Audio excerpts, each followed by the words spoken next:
Halo, welcome my channel. Di channel saya, Kak Nurul, Biologi Asik, Asik, Asik, Biologi. Oke, pada kesempatan kali ini saya akan menjelaskan tentang menstruasi, fertilisasi, ASI, dan juga kontrasepsi. Nah, tentunya ini sudah tidak asing lagi, terutama untuk anak-anak perempuan. Karena di masa pubertas biasanya ditandai dengan yang namanya menstruasi. Oke, pada kesempatan kali ini nanti saya akan menjelaskan apa itu menstruasi, kemudian siklus menstruasi, gejala-gejala pada saat menjelang menstruasi, dan gangguan pada saat mengalami menstruasi. Oke, kita mulai yang pertama yaitu tentang apa itu menstruasi. Nah, menstruasi di sini adalah proses melepasnya dinding endometrium yang terdapat pada rahim atau uterus mengalami suatu pengelupasan dan kemudian keluar dari dinding rahim, mengelupas dari dinding rahim, kemudian keluar melalui vagina, yaitu berupa darah. Nah, ini yang disebut dengan menstruasi. Kenapa menstruasi itu bisa terjadi? Menstruasi itu bisa terjadi karena sel telur tidak ada yang membuahi. Jadi pada setelah menstruasi itu biasanya ada masa yang namanya ovulasi, di mana pada masa ini sel telur dilepas. Nah, pada saat sel telur itu dilepas, kemudian tidak ada yang membuahi, maka sel telur itu akan mengalami yang namanya degenerasi atau peluruhan atau menghilang, dan akan keluar bersama mengelupasnya dinding endometrium. Nah, itulah yang disebut dengan menstruasi.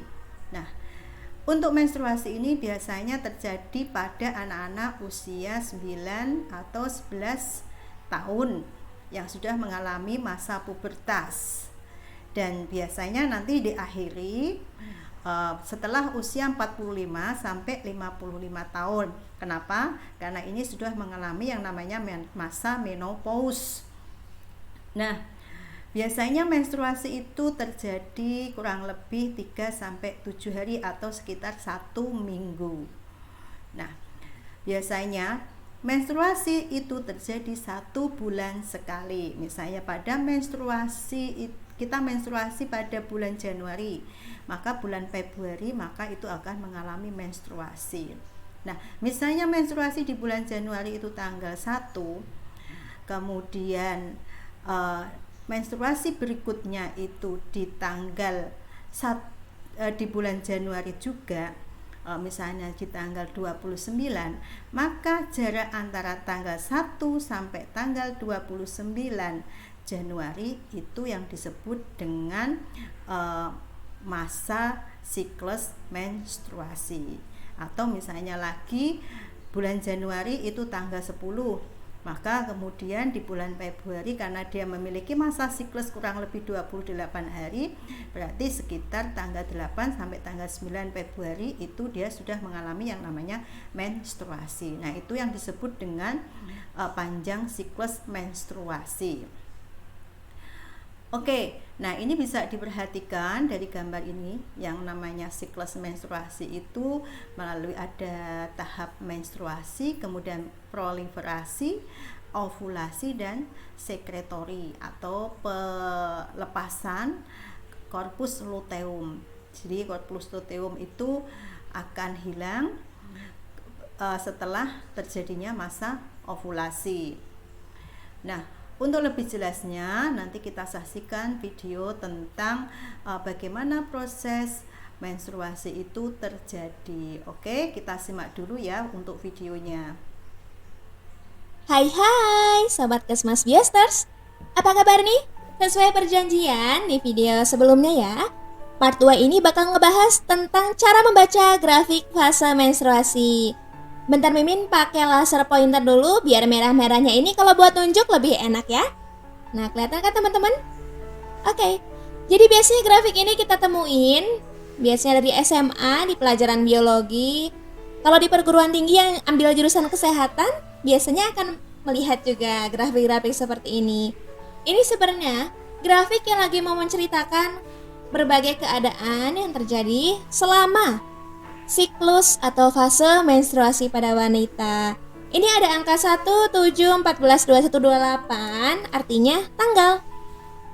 Jadi kalau siklus normal dari menstruasi pertama ke menstruasi berikutnya, idealnya ya 28 hari, walaupun rentannya ada yang 21 sampai 35 hari. Cuma di sini kita akan melihat dulu siklus secara idealnya.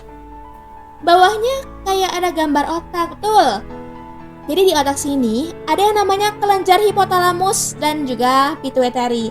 Tugasnya mereka itu ngehasilin dua hormon, FSH, follicle stimulating hormone, sama LH, luteinizing hormone. Ya kayak rumput-rumput di sini. Jadi menggambarkan keadaan banyaknya. Kalau misal di atas berarti puncak, kalau di bawah berarti sedang sedikit, intinya gitu. FSH sama LH nantinya juga bakal mempengaruhi penghasilnya hormon ovarium. Ada estrogen, ada progesteron. Ini yang biru tua sama biru muda ya di sini. Terus bawahnya lagi itu lagi nggambarin keadaan penopang rahim kita atau wanita khususnya secara dua dimensi. Kalau rahim itu atau uterus, tempatnya dedek bayi, ada di sini nih teman-teman nih. Dedek bayi tumbuh itu ada di bagian tengah. Bawahnya yang kayak leher disebut cervix atau leher rahim. Nah, berarti kalau ada kata-kata kanker cervix, tempatnya di sini nih, di leher rahim ini. Sama ada ovarium, jumlahnya 2 ya. Ovarium itu, nah bulatan-bulatan ini fungsinya ngehasilin sel telur. Jadi cewek itu satu ovarium menghasilkan satu sel telur setiap periode siklusnya. Ini ada 2. Oke? Ini keadaan ada saat masa-masa mens, proliferasi, sekretorik, sama menstruasi kembali. Ini dinding rahimnya. Kalau misalnya merah-merah keluar sini berarti kan lagi menstruasi. Dinding rahimnya itu kan ngelupas barang pembuluh darah, keluar jadilah darah menstruasi. Bawahnya lagi apa sih ini? Kayak cendol-cendol gitu ya. Ini adalah sel telur atau ovum tadi yang dihasilkan oleh si ovarium. Bawahnya ini ada endometrium atau dinding rahim. Jadi yang namanya dinding rahim yang ada di sini ini nih, dindingnya memiliki banyak sekali pembuluh darah. Oleh karena itu kalau misalnya menstruasi, kenapa keluarnya darah? Karena dinding rahim inilah yang ngelupas atau ngelotok gitu. Keluar jadinya darah menstruasi. Kalau dinding rahimnya di atas berarti tebal. Kalau di bawah kondisinya sedang tipis karena habis ngelotok tadi ya. Iya. Oke. Kita bahas aja per fase langsung. Ada fase praovulasi. Sebelum ovulasi disebut folikular. Jadi antara tanggal 1 sampai 7 biasanya kan kalau menstruasi rata-rata 7 hari. Macam-macam juga sih. Ada yang 3 sampai 7, ada yang 8 juga. Tapi di sini misal 1 sampai 7 menggambarkan sedang keadaan menstruasi. Apa yang terjadi teman-teman? Di masa ini si kelenjar pituitary bakal ngehasilin FSH nih, lihat ya yang warna merah mulai dihasilkan. Khususnya buat ngapain? Buat matengin si sel telur ini. Jadi yang tadinya baru dibentuk sel telur biar tambah matang gede, dihasilkanlah FSH. Akibat FSH yang dihasilkan itu banyak, nah dia memicu pengeluaran hormon estrogen. Jadi di masa folikular ini FSH memicu pengeluaran estrogen. Oleh karena itu juga pituitary ini distimulus untuk menghasilkan banyaknya LH. Nih yang warna hitam nih. Jadi pertama-tama itu gara-gara FSH dihasilkan, terus estrogennya jadi banyak, memicu pengeluaran estrogen. Karena estrogen yang banyak itulah dipicu lagi, akhirnya LH-nya meningkat drastis nih di puncak. Sampai sini bisa dimengerti ya? Kita lanjut. Nah, jadi setelah menstruasi terjadi, kadar LH yang sangat tinggi ini disebutlah masa ovulasi. Saat sel telurnya ini mateng, dinding rahimnya juga udah mulai nebel. Ini ya, tadinya kan kalau menstruasi dinding rahimnya ngelotok tuh, ikut keluar bareng, jadi pembuluh darah. Jadi darahnya darah menstruasi. Nah, mulai nebal-nebal lagi. Di masa ovulasi inilah dikenal sama masa subur. Kenapa disebut subur? Karena sel telurnya cewek itu mateng, akhirnya dilepaskan setelah dia tumbuh menjadi gede gitu ya.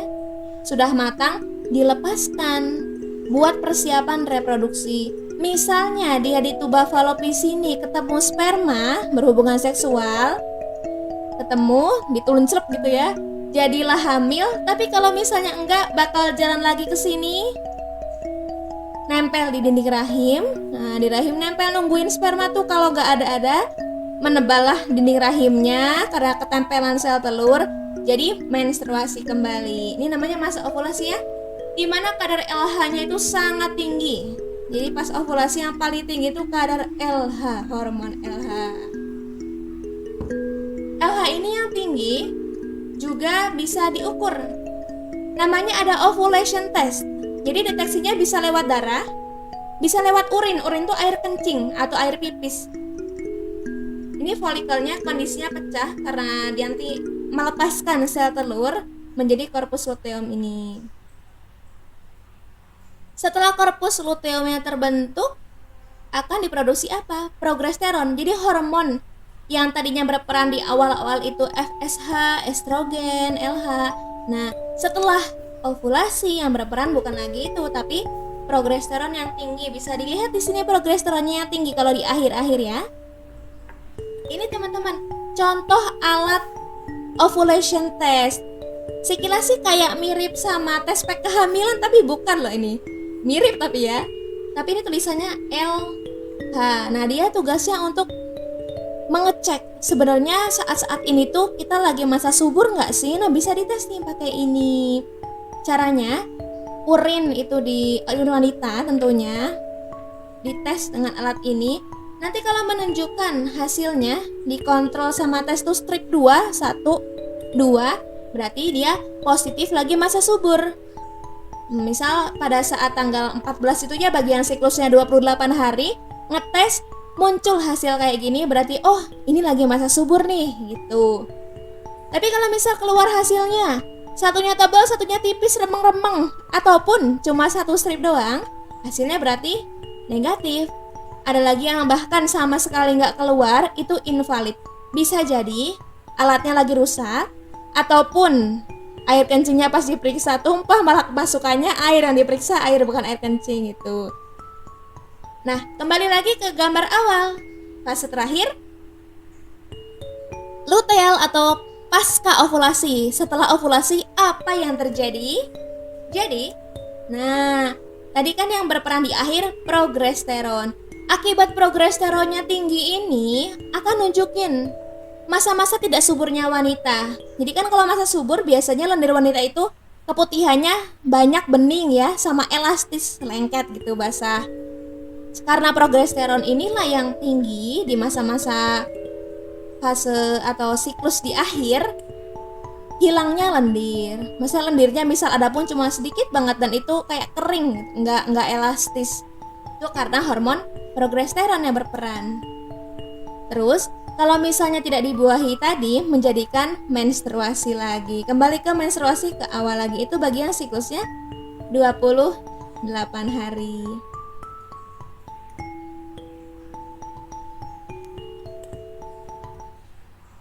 Oke, itu penjelasan tentang menstruasi. Untuk fertilisasi, kemudian ASI dan kontrasepsi nanti kita lanjutkan di pertemuan berikutnya. Nah, nanti jika ada suatu pertanyaan yang mau disampaikan, nanti bisa langsung ke chat yang ada di YouTube, atau bisa juga langsung ke tim, atau bisa japri saya di WA gitu ya. Oke, untuk pertemuan kali ini tentang menstruasi kita cukupkan dulu. Itu dulu. Baiklah, kita akhiri dulu. Assalamualaikum warahmatullahi wabarakatuh. Bye bye.